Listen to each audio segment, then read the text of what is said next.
সরকারি দরপত্রে এখন এক ভয়াবহ সংকট চলছে। অত্যধিক নিম্ন দরের দরপত্র।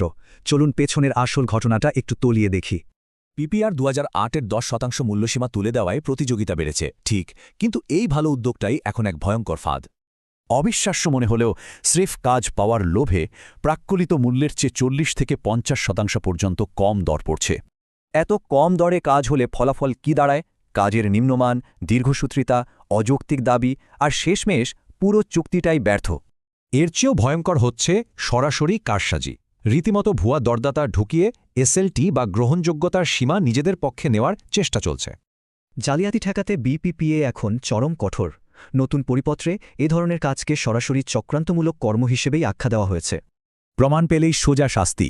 প্রথমে দরপত্র বাতিল, আর এরপর সেই প্রতিষ্ঠানকে সরকারি কাজে একেবারে কালো তালিকাভুক্ত করা হবে।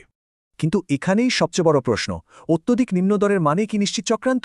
আন্তর্জাতিক আইন আসলে এ ব্যাপারে কি বলছে? বিস্তারিত জানতে হলে কমেন্ট বক্সের লিঙ্ক দেখুন অথবা procurement.bd.com ওয়েবসাইট ভিজিট করুন।